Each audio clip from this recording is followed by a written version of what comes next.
आम्रपाली बौद्ध काल में वैशाली के वृज्ज संघ की इतिहास प्रसिद्ध लिच्छवी राजनृत्यांगना थी। इनका दूसरा नाम अम्बपाली या अम्बपालिका भी है। आम्रपाली अत्यंत सुंदर थी और कहते हैं कि जो भी उसे एक बार देख लेता था वह उस पर मुग्ध हो जाता था। मगध का प्रतापी सम्राट अजातशत्रु भी उसका प्रेमी था। उस समय के उपलब्ध साहित्य में अजातशत्रु के पिता बिंबसार को भी गुप्त रूप से उसका प्रणयार्थी बताया गया है। आम्रपाली को लेकर भारतीय भाषाओं में बहुत से काव्य, नाटक और उपन्यास लिखे गए हैं। आम्रपाली या अम्बापली का जन्म लगभग 600 से 500 ईसा पूर्व अज्ञात अभिभावकों से हुआ था। आम्रपाली या अम्बपाली का नाम रखने के पीछे ये तर्क बताया गया है उस समय के ग्रंथ में कि वे वैशाली राज्य के शाही उद्यान में एक आम के पेड़ के नीचे अनायास ही पैदा हुई थी। व्युत्पत्ति के अनुसार उनके नाम पर वेरिएंट 2 संस्कृत शब्दों के संयोजन से प्राप्त हुए हैं।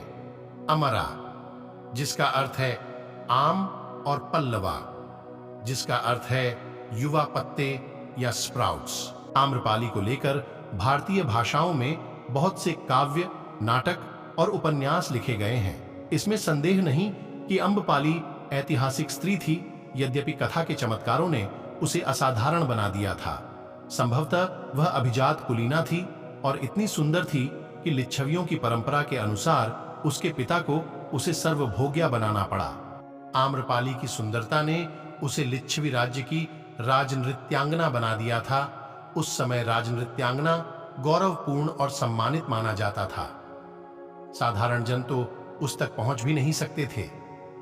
समाज के उच्च वर्ग के लोग भी उसके कृपा कटाक्ष के लिए लालायित रहते थे। एक बार की बात है, महात्मा बुद्ध ज्ञान प्राप्ति के 5 साल बाद अपने शिष्यों के साथ घूमते हुए वैशाली नगरी में पहुंचते हैं। वैशाली को उस समय 16 महाजनपदों में एक महत्वपूर्ण जनपद माना जाता था, जिसकी ख्याति दूर दूर तक फैली हुई थी। यह नगरी परम वैभवशाली और हर तरफ से संपन्न थी। महात्मा बुद्ध के आने की बात पूरे नगर में फैलते देर न लगी। गौतम बुद्ध के वैशाली में आने की खबर सुन उनके स्वागत के लिए वहां की प्रसिद्ध राजनर्तकी आम्रपाली भी गंडक नदी के तट पर पहुंचती है। आम्रपाली खुद महात्मा बुद्ध के पास चलकर आई और उसने गौतम बुद्ध को अपने घर भोजन के लिए आमंत्रित किया। उसने इतने सरल और प्रेम भाव से बुद्ध से विनती की कि बुद्ध मना नहीं कर सके।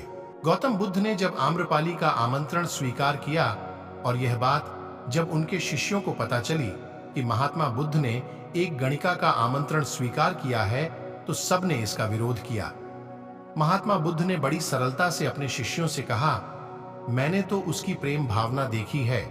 उसने जिस भावना से मुझे बुलाया है वह बिल्कुल पवित्र और निश्चल है। गौतम बुद्ध ने अपने शिष्यों से कहा कि वह आज मुझसे मिलने एक गणिका बनकर नहीं, बल्कि एक भक्ति भाव को मन में लेकर एक साधारण स्त्री के रूप में आई थी।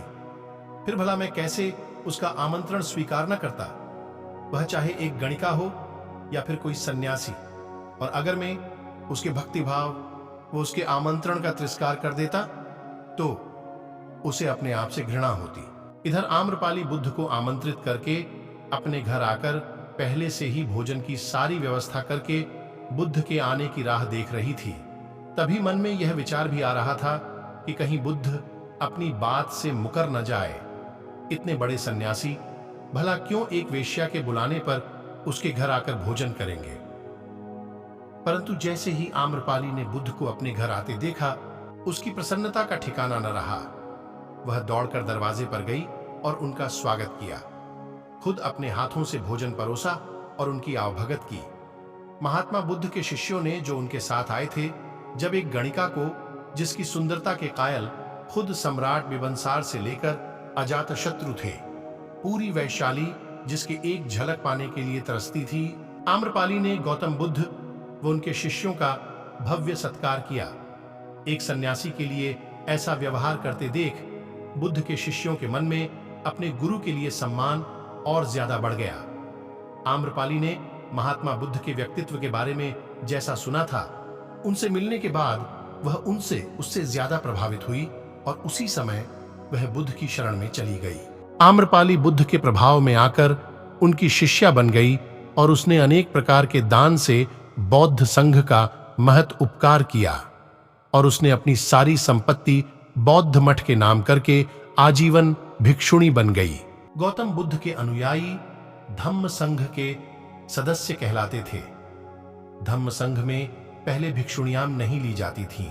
कहा जाता है कि गौतम बुद्ध ने अपनी संन्यास पूर्व धर्मपत्नी यशोधरा को भी भिक्षुणी बनाने से मना कर दिया था, किंतु आम्रपाली की श्रद्धा, भक्ति और मन की विरक्ति से प्रभावित होकर नारियों को भी उन्होंने संघ में प्रवेश का अधिकार प्रदान किया।